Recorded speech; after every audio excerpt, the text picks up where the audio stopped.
বিসমিল্লাহির রহমানির রহিম। বন্ধুরা কেমন আছেন? নিশ্চয়ই ভালো আছেন, আর সবসময় ভালো থাকেন এই শুভ কামনাই করি। আমি অমর মহানেক সালমান শাহর ভক্ত হীরা শাহ এই মুহূর্তে আছি নদীর পাড়ে, দেখতে পাচ্ছেন এই যে কংস নদীর পাড়ে। তো আমি গতকালকে একটা ভিডিও দেখলাম, খুব ঘাটাঘাটি ফেসবুকে লেখালেখি হচ্ছে, মানুষ মেনে নিতে পারতেছে না, এটা স্বাভাবিক। এটা গতকালকে ধর্মপাশা উপজেলা, এটা সুনামগঞ্জ জেলার একটা উপজেলা ধর্মপাশা, সেই ধর্মপাশা উপজেলা জনতা উচ্চ বিদ্যালয় স্কুল মাঠে ইফতার আয়োজন করেছে বিএনপি সহ দলীয় অঙ্গ সংগঠন। সেখানে ইফতার আগ মুহূর্তে হিন্দু ধর্মের গীতা পাঠ করানো হয়েছে, যেখানে বেরোজদারকে নিয়ে ইফতার করা যায় না, বেরোজদারকে নিয়ে ইফতার করা যায় না, যেখানে বিধর্মীকে নিয়ে ইফতার করা যায় না। কারণ বেরোজদার হইলে, বেরোজদার আপনার ভাই হয়, তার খাবার বন্ধ করে দিতে হয়, বেরোজদার যদি বোন হয় তার খাবার বন্ধ করে দিতে হয়।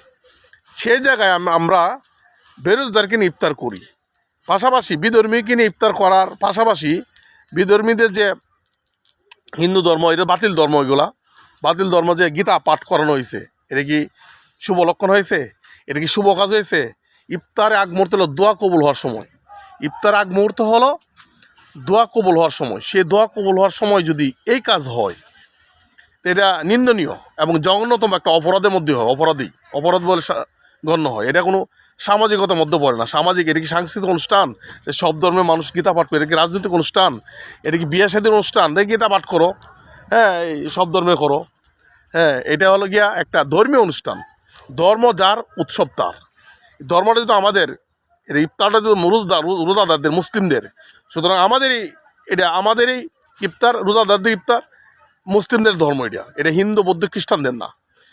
দুনিয়াতে যত ধর্ম দেখতে পাচ্ছেন, যেমন ত্রিপিটক যারা পালন করে, যারা গীতা শাস্ত্র পাঠ করে, যারা ইঞ্জিনিয়ারের পরিবর্তন করে বাইবেল করছে, এই সব বাতিল গ্রন্থ। মহান আল্লাহ দরবারে লাখো কোটি শুকরিয়া যে আমাকে আপনাকে মুসলিম ধর্মে দীক্ষিত করছে, মুসলমান শ্রেষ্ঠ মুসলিম ধর্মে। আমি আপনি কি আল্লাহর কাছে অভিযোগ করি নাই, আল্লাহ মুসলিম ধর্মে পাঠান পৃথিবীতে। আল্লাহ দয়া করে, মায়া করে পাঠাইছে, শুকরিয়া আলহামদুলিল্লাহ।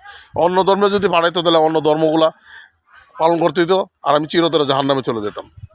অন্য ধর্ম পালন করে, আল্লাহ তাআলা মনোনীত ধর্ম ছাড়া অন্য ধর্ম পালন করলে আপনি জান্নাতে আশা কখনো করতে পারবেন না। কারণ নবীর পথে পথ, নবীর মতে মত, নবীর উম্মত।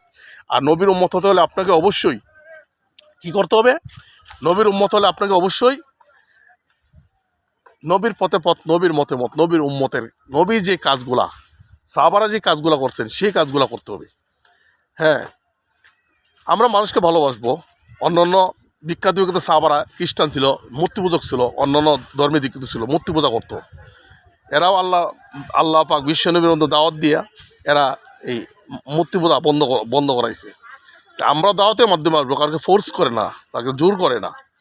দুঃখের বিষয়, বিএনপির সাথে জমিয়তে উলামায়ে কেরাম এবং কিছু সংগঠন আছে। জমিয়তে উলামায়ে কেরাম, কালকে দেখলাম ফেসবুকে অনেকে ভিডিও সার্চে দেখলাম যে ইমাম আছে, মুফতি মহাদ্দিস ইমাম আছে, মসজিদ ইমাম আছে, আলেম ভালো ভালো আলেম আছে, এই আলেমদের সামনে গীতা পাঠ করলো। তারা কোন প্রতিবাদ করলো? একজন প্রতিবাদ করলো, সেটাও শুনলাম একজন প্রতিবাদ করছিল, সেটা ভিন্ন খাতে নিয়ে গেল। এখন আমাদের কথা হলো, এরকম যেন ভবিষ্যতে না হয়। আওয়ামী লীগ দেশকে বিক্রি করেছে, হ্যাঁ, ইন্ডিয়ার কাছে, বিএনপিতে আজ ইন্ডিয়ার কাছে বিক্রি করে দিচ্ছে। ভাই, বাংলাদেশ হওয়ার পর থেকে আমরা কেন এত উন্নত না? 54 বছর ইতিহাসে আমরা কেন উন্নত জাতি না? কেন এক মতো দুর্নীতি? এই যে মডেল মসজিদ হচ্ছে ধর্মপাশা উপজেলা মডেল মসজিদে বালু 2 নম্বর, সিমেন্ট 2 নম্বর, রড 2 নম্বর, ইট 2 নম্বর ব্যবহার করতেছে। এটা নিয়ে খুব আবার দেখলাম সাংবাদিকরা লেখালেখি করতেছে। এই 2 নম্বর, এটা আমরা কবে দূর হবে? যে সরকার আসে সেই 2 নম্বর, যে সরকার শপথ দিয়ে একটা, সবার আগে বাংলাদেশ করে আরেকটা।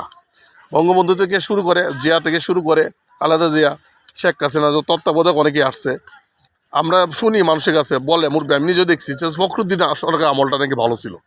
ফখরুদ্দিন আমল, সেই ফখরুদ্দিন রাজনৈতিক সরকার আসিয়া তারা সরাই দিছে। মানে দুর্নীতি দেয় শেখ হাসিনা, খালেদাকে জেল কাটাইছিল। এই দুর্নীতি মুক্ত বাংলাদেশ কবে হবে আল্লাহ পাকি ভালো জানেন। আমরা মুখে বলি যে আবু বকর সিদ্দিক রাদিয়াল্লাহু মতো, ওমর ফারুকের মতো হবে। কি হবে? এই শাসন ব্যবস্থা হবে। আর উমর ফারুকের মতো শাসন ব্যবস্থা সহজ কথা। উমর ফারুক হলেন ইসলামের ত্রাণকর্তা। দুনিয়া যত রাজা বাদশাহ আছে, কেউ ইসলামের ত্রাণকর্তা? এই দুনিয়া যত রাজা বাদশাহ আছে দেখেন তো, মুসলিম বাদশাহগুলো দেখেন তো, একজনকে ইসলামের ত্রাণকর্তা। কে ইসলামের ত্রাণকর্তা? কোন বাদশাহ রাতের আধারে ঘুরে বেড়ায়, খাবার মানুষকে ঘরে ঘরে খাবার পৌঁছায়, অন্যর যারা যাদের ঘরে অন্ন নেই অন্ন পোষা, যাদের বস্ত্র নেই বস্ত্র দেয়, যাদের চিকিৎসা নেই চিকিৎসা দেয়। কোন সরকারটা নিজে নিজে ঘুরে ঘুরে এরকম করে? সেই যুগ নাই, আর সেই সময় এখন নাই।